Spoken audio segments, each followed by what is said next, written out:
Llegamos por fin, caminando el sendero de nuestra historia planetaria, a un momento que sé que muchos estabais esperando, el del gran proyecto postdiluviano de Egipto. Seguramente estaréis ávidos de conocer los secretos del antiguo Egipto, quién fue Set, Osiris, quién fue Isis y demás dioses, además de cuáles fueron sus andanzas.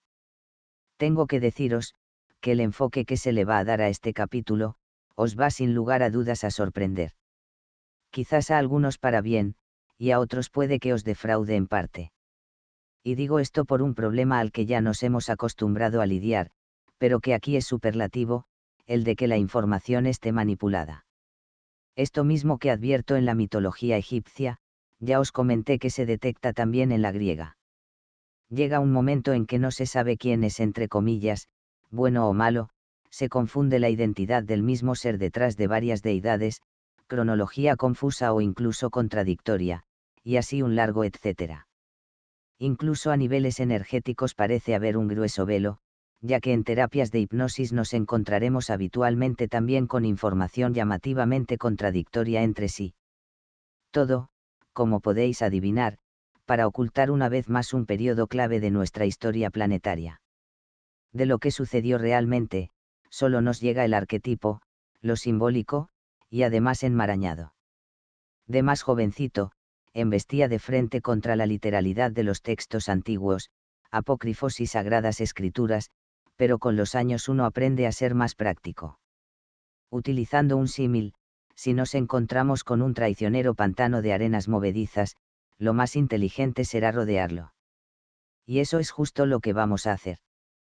Ya vimos cómo el maestro Atlante Tot, proveniente de una raza cósmica aviar ascendida de sexta dimensión, había comandado un éxodo de maestros lemurianos y atlantes desde aquellas tierras cientos de años antes del diluvio. Y es aquí donde marcamos el inicio de la importancia de Egipto como civilización, alrededor del 10.500 a.C., como está marcado claramente en los techos del templo de Dendera, donde se ve a los dioses viniendo en barca desde el este al oeste, esto es, de la Atlántida a Egipto, y en la era de Leo, cuyo signo zodiacal es el único que va montado sobre una barcaza, indicador claro del encuadre cronológico de todos estos hechos. Pero cierto es que Egipto también existía muchos miles de años antes. Si cotejamos los textos del historiador egipcio Manetón, los del papiro de Turín, donde aparece la lista de reyes humanos, más también la lista de semidioses Emsujor y dioses que gobernaron cada uno por milenios, más también los textos herméticos, apuntan, aunque con contradicciones entre sí, todos en la misma dirección, la de un Egipto mucho más antiguo de lo irreconocido por la ciencia histórica, gobernado por razas de dioses. Teniendo este sencillo punto de partida claro, y obviando las contradicciones entre estos textos antiguos, sin embargo podemos extraer otra idea apuntada por fuentes esotéricas, la de un comienzo glorioso, de gran sabiduría y elevada espiritualidad, para ser finalmente corrompido el proyecto egipcio por la infiltración de entidades oscuras, cayendo en la magia negra traída por algunos de la propia Atlántida. Creo recordar que Manetón decía en sus textos, de que Egipto fue gobernado después de los dioses y semidioses, por los espíritus de los mismos muertos, cayendo así en desgracia, donde algunos investigadores opinan, y yo también con ellos, que se estaría refiriendo a los arcontes. Vemos una vez más, cómo estas entidades, al igual que hicieran con la Lemuria y la Atlántida, intentan corromper cualquier proyecto humano que posibilite su elevación espiritual y sabiduría. Así que decíamos que tengamos como sencillo punto de salida, la fecha del 10.500 a.C., en la que además se dataría la construcción de las pirámides de Giza, precedida por la pirámide acodada de Zoser, levantada por Imhotep, la cual sería la primera máquina cuántica construida después de la caída en desgracia de la Atlántida, antes del diluvio. Las pirámides fueron erigidas gracias al manejo por parte de estos maestros atlantes y lemurianos, de las capacidades psíquicas, levitación por sonido y el conocimiento del poder oculto de gemas como el cuarzo, además del concurso necesario de alta tecnología proveniente de distintas razas del cosmos, que vinieron en misión y brindaron su ayuda en aquellas primeras etapas del proyecto egipcio. Servían para varios fines, eran desde auténticas balizas cósmicas y gasolineras espaciales de energía Bril, pero sobre todo tuvieron un papel fundamental en el equilibrio telúrico terrestre, después de la catástrofe diluviana.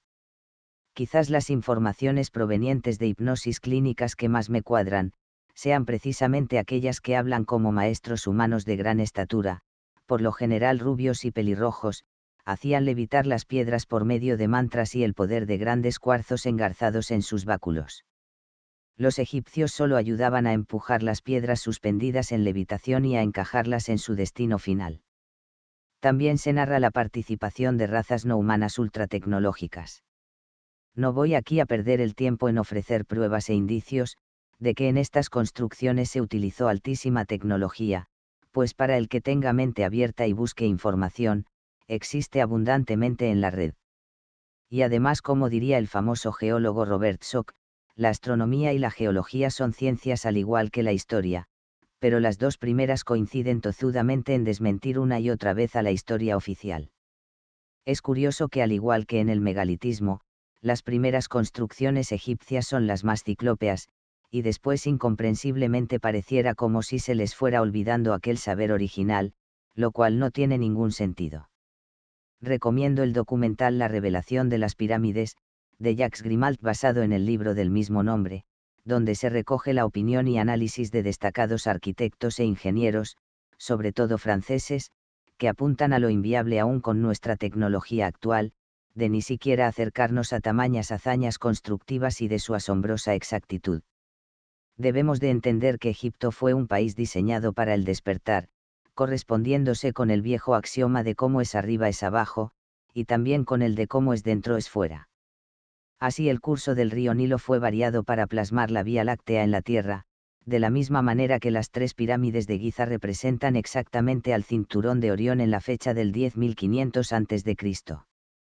Incluso he oído citar que hay algún estudio geológico que defiende que en la antigüedad, el río Nilo cruzaba África hacia el oeste desembocando en las aguas del Atlántico, concretamente en el Golfo de Guinea.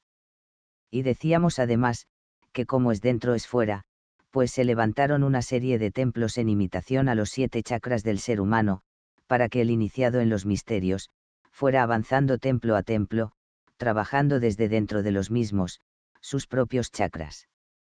Así que, como os decía anteriormente, quiero atacar este tema del proyecto de Egipto, no desde el aspecto histórico por falta de información confiable, sino desde el de la misión final que supuso para la humanidad Egipto, el de ser una herramienta de sabiduría y despertar del ser humano, un auténtico país iniciático. Para ello os invito a un viaje por el antiguo Egipto, sus templos y su significado oculto, así que poneos cómodos. Así comenzaría la andadura en los misterios por el Egipto iniciático, justamente por su primer chakra, el chakra raíz, en el templo de Abu Simbel. Enclavado cerca del lago Nasser, aquí el iniciado trabajaría su dualidad, dado que en el fondo son dos templos, el mayor simboliza la parte masculina, el yin, que es la energía eléctrica del ser humano, la que proyecta. Después está el templo de Hathor, el yang, lo femenino, que es la energía magnética del ser humano, la que atrae. Todos así, tenemos una parte tanto masculina como femenina que debemos aceptar e integrar, y de esta fusión de dualidades aparecerá el equilibrio, que abrirá las puertas para que comience la sabiduría. Una vez superada esta fase primaria, el iniciado pasaría al templo de Isis, el segundo chakra, que representa a la Gran Madre. Aquí se trabajaría la parte del mental inferior, las emociones, tan difíciles de manejar y controlar en este plano de dualidad. Se comienza a manejar los conceptos de paz y misericordia, los cuales no tienen contraparte cuando se está en equilibrio. Se daría el paso así al tercer chakra, el plexo solar, simbolizado por el templo de Hatshepsut y donde iniciáticamente se encuentra ahora la humanidad. Este templo representa la búsqueda de la paz, ya que una vez alcanzada en el individuo, la agresividad no tendría cabida, y supondría el final de los conflictos, cesarían por lo tanto las guerras. Es aquí, en este templo, donde en los tiempos oscuros antes citados, cuando Egipto sufrió su caída, enraizó con más fuerza la magia negra. Una vez alcanzada la paz en el iniciado, iríamos al chakra corazón, simbolizado en los templos de Karnak y Luxor. Por ello hoy se dice que la humanidad tiene que despertar desde el corazón, pues es nuestro siguiente paso natural. Allí existe un pequeño templo, el de Sekhmet, que simboliza el verdadero poder del individuo, el poder interno. Estos templos reflejan en el fondo nuestro futuro como especie, cuando seamos seres humanos integrales, y pasemos de una conciencia fragmentada, no recordando nuestras anteriores encarnaciones, a una conciencia unificada, siendo así conscientes de nuestro bagaje como energía vital en este universo. El siguiente paso a dar, sería a la pirámide de Saqqara, que representa el chakra de la garganta. Esta, como dijimos anteriormente, fue la primera máquina cuántica del proyecto de Egipto, y se encargaría de trabajar la comunicación tanto con los demás, como con uno mismo, pues el manejo de ambas debe ir de la mano para poder llegar así a la maestría. Primero debes descubrir y comunicarte con tu maestro interior, para así poder ser un maestro para los demás. Llegamos ahora a la emblemática esfinge de Giza, el chakra del tercer ojo. Aquí el caminante del sendero de los misterios, tendrá un aprendizaje fundamental para dar un salto cualitativo de consciencia, trabajando la capacidad de discernimiento con mayúsculas. En este lugar se encuentran varias estancias selladas por el maestro Tot, los salones de Amenti, que cuando sean descubiertos y la realidad de la humanidad atlante anterior sea desvelada, la verdad será expuesta a los ojos de todos, caerán así todas las religiones. Y por fin llegamos al final del camino, las pirámides de Giza, que representan el chakra corona. Estas son puras máquinas cuánticas para conseguir estados alterados de conciencia, auténticas máquinas de ascensión. El famoso sarcófago del rey, como ya algunos sabréis, nunca fue el sarcófago de Keops, ni estaba en la posición actual de la sala, sino en el mismo centro, justo donde la energía del lugar es más intensa. Allí el iniciado, que ya había superado todas las etapas de crecimiento anteriores, se echaba en aquel receptáculo para experimentar la ascensión en vida, manejar los estados sutiles, y dominarlos antes de morir. Así, de esta manera, cuando abandonara su vehículo físico, sabría manejarse por estos reinos sutiles, no caería en las redes oscuras del bajo astral y sus entidades, y de forma natural, ascendería finalmente a la gloria de los estados superiores de nuestro ser, una vuelta a nuestro yo primigenio, a nuestra esencia, pues de la fuente universal venimos, la energía, la gran luz creadora. Si nos fijamos en la pirámide en sí, vemos que es un prisma, y no por casualidad, pues está basada en la geometría sagrada de la molécula del agua. Ya sabemos que si la luz pasa por un prisma, ésta se descompone en 7 colores, los 7 colores del arco iris. Así pues, la luz de la fuente universal, se divide en el ser humano en 7 centros vibracionales, 7 consciencias, los 7 chakras. Como vemos, la luz, desde la más remota antigüedad, va ligada indefectiblemente a la divinidad, y no por casualidad. Debemos explicar 3 temas más para finalizar. Una es que Narmer-Menes, que consta oficialmente como primer faraón y que unificó el Alto y Bajo Egipto, sería básicamente el primer rey humano de Egipto, aglutinando el territorio de nuevo después de milenios de caos y desorden. Estos primeros reyes humanos reacondicionarían las pirámides y el complejo de Giza, entre otros, pero para nada lo construirían. Otra es que el último intento por devolver la sabiduría antigua a Egipto y a su primer esplendor, fue llevado a cabo por Akenatón.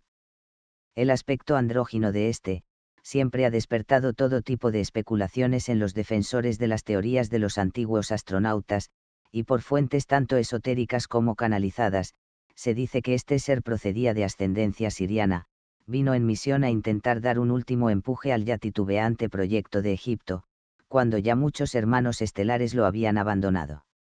Akenatón, como siriano, intentó recuperar la sabiduría antigua, venerando de nuevo al sol y volviendo a las ofrendas de frutas y flores, despojando a la casta oscura sacerdotal de todo su poder, élite religiosa que presionaban a los faraones de turno para que mantuvieran todos sus privilegios, practicantes de la magia negra y corrompidos por la energía arconte. Ni qué decir tiene que después de Akenatón, se volvió de nuevo a la religión corrompida y al poder de la casta sacerdotal, cayendo en una nueva y profunda época de magia negra, encabezados por los sacerdocios oscuros del templo de Hatshepsut o Karnak entre otros, así como los cultos a Amon-Ra, el oculto. Fue Akenatón el fundador de la escuela del ojo de Horus, germen de lo que sería el saber esenio posterior, donde el iniciado entraba por el ojo derecho, obteniendo e integrando primero las respuestas a todas sus preguntas terrenales, para posteriormente poder entrar en el ojo izquierdo de Horus. Así daba comienzo las enseñanzas de los mundos sutiles, buscando el dominio del arte de la intuición, la telepatía, los viajes astrales, o comenzando la conexión con nuestro yo superior. Cuando se fusionaban los dos ojos, se activaba en el iniciado el ojo de Horus, esto es, la glándula pineal, obteniendo ahora sí, la conexión completa con su esencia primigenia, logrando por añadidura la inmortalidad, que no es otra cosa que llegar a poseer una conciencia unificada, recordando todas nuestras anteriores encarnaciones, dejando atrás el estado de conciencia fragmentada, que es la que desgraciadamente arrastramos hasta la actualidad. Esta escuela tuvo su reflejo directo en Komombo. Allí el templo de Sobek, representaba el ojo derecho de Horus, la superación de nuestros miedos, simbolizando así el templo de Horus, el ojo izquierdo, el camino en el conocimiento de lo sutil, de nuestra auténtica verdad. La última cuestión a tratar, sería la respuesta a la pregunta al principio mencionada, del de quién era realmente Horus, Set, Isis y demás deidades del Egipto más antiguo. Las respuestas que podemos encontrar son muchas, pero la que en lo personal más me convence, es que no serían propiamente una entidad concreta en singular, sino que sería el recuerdo difuso y simbólico de distintas jerarquías Melquisedec, que vinieron en misión durante varios milenios al comienzo del proyecto de Egipto. Aquí ruego encarecidamente, para una mayor comprensión de sobre qué estamos hablando cuando citamos a las jerarquías Melquisedec, y su papel vital en este y otros planetas en evolución, que se visione el vídeo que tiene este canal al respecto. Así que aunque no podamos saber toda la historia del Egipto postdiluviano, detalle por detalle, milenio por milenio, pues nos la han robado y nos la ocultan, sin embargo, esto no debe desviarnos del objetivo primordial de este proyecto, el de ser un faro para el espíritu humano, un auténtico país iniciático, la sabiduría en las artes de la transmutación, pura maestría en los misterios de la ascensión, la gloria revelada. Este realmente es el significado relevante de Egipto, su verdad esotérica y espiritual para iluminar al ser humano.